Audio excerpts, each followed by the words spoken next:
Ça faisait longtemps, hein. Et donc me revoilà, un peu plus tôt que prévu, et vous avez été très nombreux à me demander quand j'allais revenir, alors que pourtant je l'avais très clairement dit en vidéo. Mais ça me fait plaisir de vous revoir. Et pour l'occasion, je me suis même donné la peine de vous faire un beau décor. Et comme si ça ne suffisait pas, la vidéo d'aujourd'hui va être très spéciale.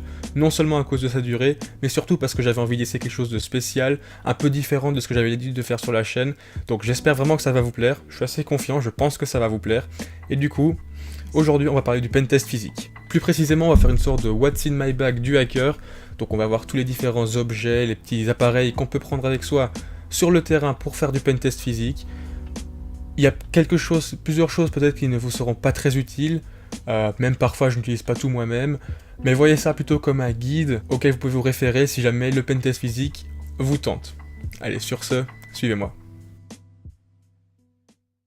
On va directement commencer avec quelque chose qui est peut-être très inattendu pour vous, mais qui reste pour moi quand même l'aspect le plus intéressant du pentest physique. Il s'agit de crocheter les serrures. Et pour ça, je vous prépare quelque chose de très spécial. Donc ici, on a un kit de crochet qui m'a été envoyé par ouverturefine.com.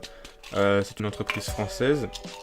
Et donc, c'est pas vraiment un placement de produit, hein, parce que je tiens quand même à préciser que je reçois pas de commission ou quoi que ce soit là-dessus. Hein. Je fais ça juste parce que j'aime beaucoup leurs produits. D'ailleurs, vous voyez, il est très stylé. Et ben voilà, c'est juste pour ça. Donc il m'a envoyé ce kit, ça s'appelle le kit Corbeau. Je crois en voyant la forme des crochets, on comprend directement pourquoi ça s'appelle comme ça. De quoi est composé ce kit Corbeau? Alors il est composé de deux, je connais malheureusement pas les termes techniques en français, mais je pense que ça s'appelle des palpeurs en français. En tout cas en anglais ce sont des hooks, donc il y en a deux. À première vue on pourrait croire que ce sont les mêmes, mais en fait non. Celui-ci permet d'attraper, d'aller plus haut dans les serrures. À côté de ça on a un demi-diamant.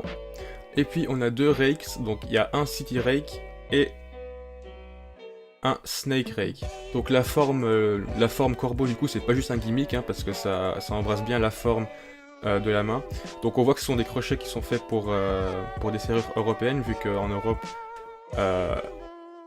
on crochette dans ce sens-ci et dans les serrures américaines c'est plutôt comme ça.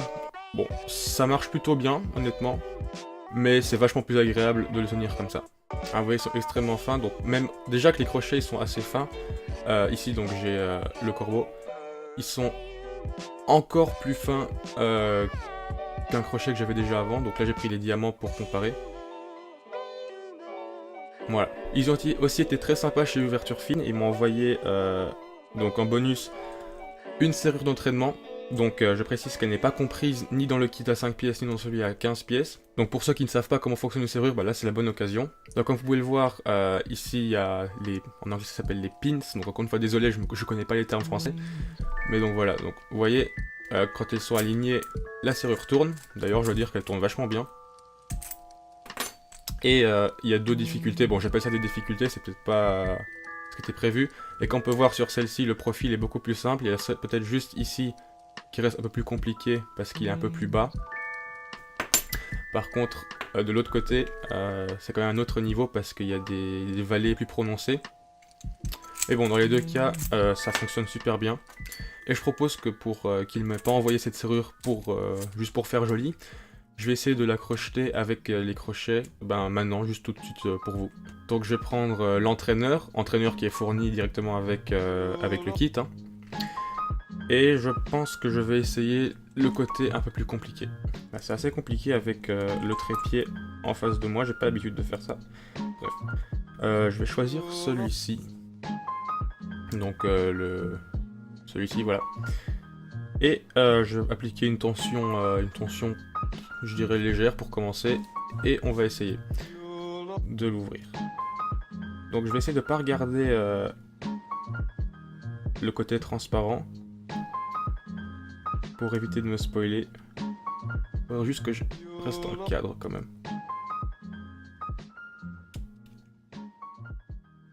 J'ai pas l'impression qu'il y ait des pins de sécurité dedans, par contre, je reste accroché quelque part.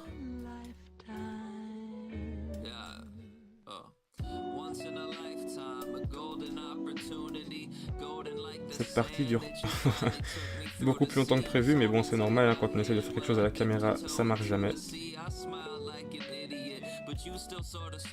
Donc là vous voyez à quoi sert une serrure d'entraînement, on voit clairement comment ça se passe, quel feedback on doit sentir dans les doigts quand un pin se met en place.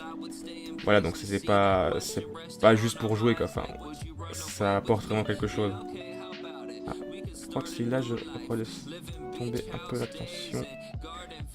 Ah, c'est possible qu'il y ait quand même sur le quatrième une pins de sécurité, mais je suis pas sûr parce que elle reste un peu coincée.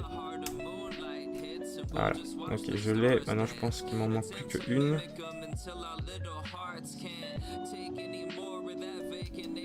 Et je les aurai toutes. Ça dure beaucoup plus longtemps que prévu, c'est déjà la deuxième fois que je tourne cette séquence.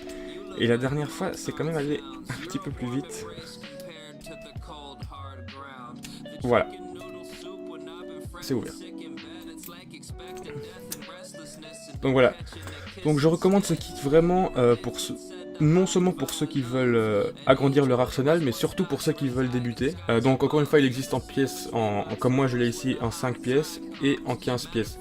Mais peu importe lequel vous voulez, si jamais vous avez envie de vous en procurer un, si jamais vous prenez celui-là ou celui-là à 5 pièces, au moment de passer en caisse sur leur site, donc je mettrai tout en description évidemment, si vous utilisez le code NAWOP, vous aurez directement 10% de réduction sur du coup le kit Corbeau.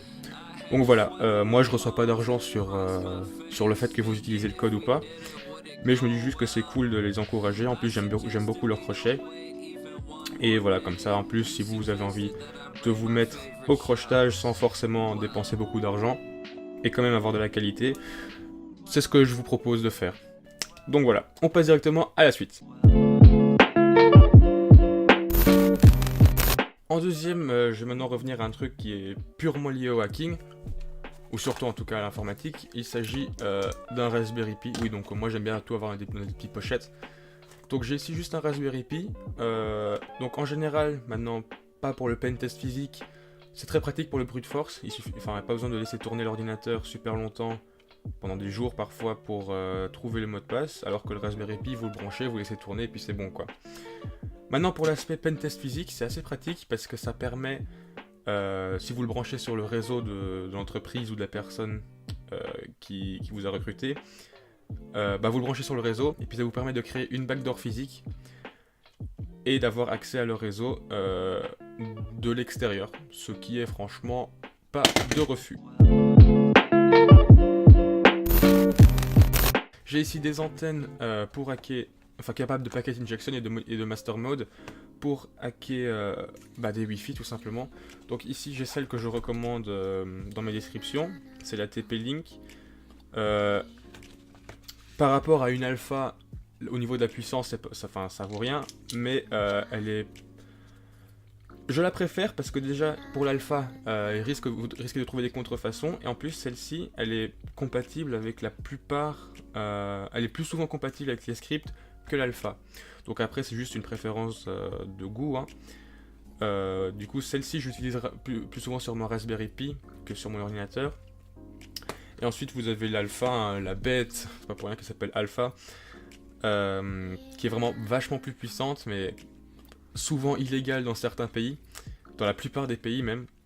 Mais bon, elle est très puissante, elle permet d'aller très loin. En plus si vous la débridez, elle va encore plus loin. Par contre je ne le conseille pas parce que j'ai déjà eu des abonnés qui m'ont dit qu'ils avaient eu mal à la tête en la débridant et en restant trop longtemps à côté. Mais bon, elle va quand même beaucoup plus loin, elle est plus puissante, et généralement si vous allez sur des forums ou quoi, c'est celle-ci qu'on vous recommande. Dans les deux cas, moi je vous mets les deux en description, vous ferez comme vous voulez. J'aime beaucoup les deux, c'est pour ça que j'ai les deux. Ensuite on va passer au truc qui vous paraissent peut-être évident, mais c'est peut-être pas con de le rappeler. Une batterie externe et un câble Ethernet, je crois que celui-là il fait 5 mètres. Donc ça m'est déjà arrivé de ne pas avoir de câble Ethernet, et je vous assure c'est vraiment chiant parce qu'avec le Raspberry Pi, on ne connaît pas tout le temps le mot de passe du Wi-Fi, et du coup avec ça marche beaucoup plus vite de le connecter au réseau. Et encore une fois pour l'aspect backdoor, c'est vachement pratique. En plus la batterie ici elle est solaire, donc c'est vachement bien. Déjà juste vous voyez elle se recharge avec les spots que j'ai mis pour éclairer ici. Et donc voilà, c'est juste la batterie et le câble, deux trucs assez évidents, mais bon ça fait pas de mal de les montrer.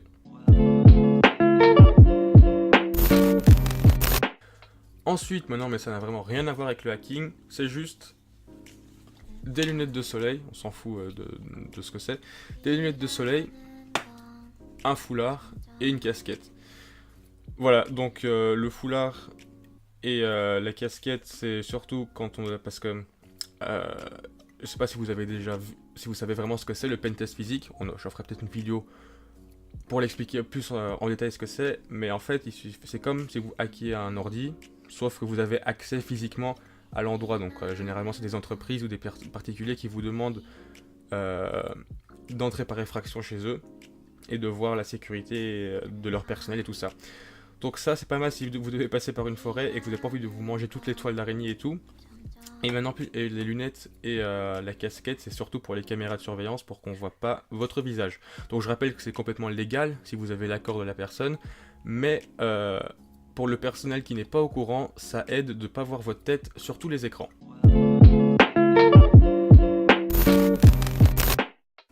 Ensuite, j'ai une trousse et une boîte de tournevis. Donc les tournevis, ça parle de soi-même, c'est juste une boîte de tournevis. On peut toujours en avoir besoin, donc je la prends au cas où. Pour l'instant, je n'ai eu besoin que 2 fois. Mais bon, on sait jamais. Et pour la trousse, c'est juste une trousse Star Wars. J'ai plusieurs trucs dedans. J'ai encore un autre petit tournevis. Mais aussi une lampe de poche. Vous voyez, je vous éblouis. Un stylo et un marqueur. Donc pour prendre des notes ou quoi, si jamais j'ai pas mon téléphone ou quoi pour prendre des notes, genre marquer des mots de passe ou des trucs comme ça, ben j'ai ça et la lampe de poche, si jamais il fait un peu sombre et que je veux voir ce que je fais. Dans l'autre poche, j'ai juste une chier de câble. J'ai quoi comme câble? J'ai un câble Y, un câble micro USB normal, un petit hub, cette fois-ci un câble mini USB. Et pour finir, un adaptateur Ethernet USB, un câble OTG et une petite rallonge USB. Celle-là, vous comprendrez dans le prochain point pourquoi j'utilise.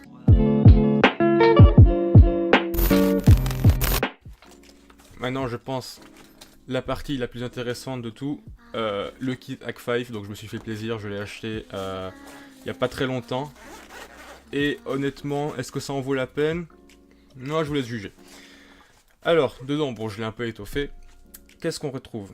Donc, comme je vous ai dit, la rallonge USB, c'est pour le Bash Bunny, parce que vous voyez, il est ultra fat, et parfois ça rentre pas sur certains ordinateurs portables, ou d'autres ordinateurs où il y a déjà des câbles qui gênent. Du coup, c'est pas pour le péter, et du coup, on utilise la rallonge pour que ça rentre plus facilement. Voilà. Ensuite, on ne présente plus le rubber ducky. Donc vous le branchez et puis ça exécute des payloads que vous avez chargés dessus. Donc ici c'est juste le plastique pour le mettre autour. La LAN Turtle, honnêtement je l'ai jamais utilisé, je vois pas trop l'intérêt. C'est déguisé en adaptateur Ethernet USB. Mais bon, avec le Raspberry Pi ça fait vachement l'affaire, hein. Vous le branchez, vous le cachez quelque part. Pas la peine de devoir le camoufler avec ça. Après c'est à vous de voir, mais personnellement je vois pas trop à quoi ça sert ça. Bon, il était compris dans le kit, du coup je l'ai pris. Honnêtement, si on a un Raspberry Pi, on peut s'en passer. Ensuite, ce que je préfère de tout, donc là il manque les 2 antennes, elles sont juste ici, c'est la Wi-Fi Pineapple. Ça, par contre, c'est vraiment génial. Ça permet de créer des points d'accès Wi-Fi et de forcer les appareils qui sont à proximité de s'y connecter. Donc ça, c'est vraiment pas mal. Et du coup, vous avez accès, vous pouvez faire du spoofing, enfin, toutes sortes de man in the middle. Et honnêtement, pour voler des mots de passe et tout ça, c'est honnêtement pas mal. Ensuite, qu'est-ce que j'ai ici? Donc ça, maintenant je vais vous montrer tout ce qui était compris dans le truc, à part les antennes qui sont encore ici. Mais j'ai rajouté aussi d'autres trucs, donc j'ai ici un petit enregistreur et un micro qui va avec, pour enregistrer des conversations ou quoi, c'est jamais de refus. Ensuite, il y a une petite poche juste ici avec plein d'autres petites choses. Donc ici, il y a l'adaptateur pour le rubber ducky pour mettre, parce qu'il fonctionne avec une carte SD. Juste pour le brancher l'ordinateur, hein, c'est fourni avec.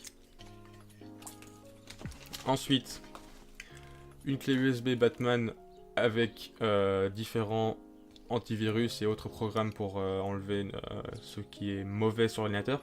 Donc oui, hein, on n'est pas que là pour péter les choses, parfois c'est pas mal de pouvoir aider les gens en leur retirant des virus. Ensuite, qu'est-ce que j'ai juste ici? J'ai une clé USB avec Offcrack et une clé USB avec Conboot. J'avais déjà fait une vidéo sur Conboot, donc si jamais vous voulez faire la même, bah, je vous invite à la regarder. Je pense que la notation, elle sera probablement juste ici. Donc les deux, ce sont des bootkits qui permettent de retrouver les mots de passe d'un ordinateur. Ensuite, juste deux clés USB. C'est jamais mal d'avoir de l'espace de stockage en plus, hein, on sait jamais, parfois il faut copier des fichiers et tout. Un adaptateur micro SD, SD, les piles pour l'enregistreur, et pour finir, les antennes du Wi-Fi Pineapple, donc il y en a une qui se met là et une qui se met juste ici. Et ah non, excusez-moi, j'ai trompé, j'ai 3 clés USB. On sait jamais, hein, faut toujours de la place. Et encore un autre adaptateur OTG, mais cette fois-ci sans câble. Voilà. Et on va maintenant finir sur mon ordinateur que je vous montre pas parce que j'enregistre le son avec, du coup ça va être un peu compliqué. Par contre, je peux vous montrer dans quoi je le mets, tout simplement cette housse, donc elle est un peu énorme. Hein. Et par contre, j'ai quelque chose de très intéressant dedans, juste ici. Un CD, et qu'est-ce qu'il y a sur CD? C'est également un bootkit qui vous permet de, sur certains ordinateurs où le boot en USB est bloqué, vous bootez sur le CD et ça vous permet de forcer l'accès au stick USB. Je me rappelle plus comment il s'appelle le programme qui est là-dessus, si jamais je m'en souviens je vous le mettrai en description, mais c'est vachement pas mal. Et pour finir, je vous l'avais déjà montré sur Twitter, c'est juste un manuel avec plein de petits raccourcis, de petites techniques pour supprimer l'historique de terminal Linux, pour faire des redirections de port, enfin là c'est que les bases que je vous dis, mais il y a tellement de choses pratiques là-dedans, ça vous permet en un clin d'œil, c'est un peu exagéré, mais ça vous permet rapidement de trouver des commandes que vous pourriez avoir besoin pour... si jamais vous oubliez une commande, vous la cherchez là-dedans, vous la tapez dans votre terminal, et généralement, ça suffit pour faire ce que vous avez besoin de faire. Voilà, c'est tout. Donc on se retrouve tout de suite pour l'outro, du coup. Et voilà, c'est déjà la fin de cette vidéo, j'espère vraiment qu'elle vous a plu. Dites-moi dans les commentaires si ce nouveau format, ces petits concepts un peu différents, vous les appréciez. Encore un grand merci à Ouverture Fine de m'avoir envoyé leurs produits. N'oubliez pas que si vous-même vous voulez en profiter, vous pouvez tout simplement vous servir du code NAWOP et obtenir le même kit que j'ai montré en vidéo avec 10% de réduction. J'ai oublié de le mentionner en vidéo, mais le kit est aussi fourni avec ce long tuyau de gaine thermique pour créer des manches. Donc si vous vous souvenez de la taille des crochets, vous voyez que là il y en a au moins pour faire 3 fois des manches sur tout le kit. Et donc voilà, j'espère sincèrement que cette vidéo, donc encore une fois, vous aura plu. Le décor aussi que je me suis amusé à faire. Et sur ce, moi je vous dis à dans 2 semaines. Allez, ciao.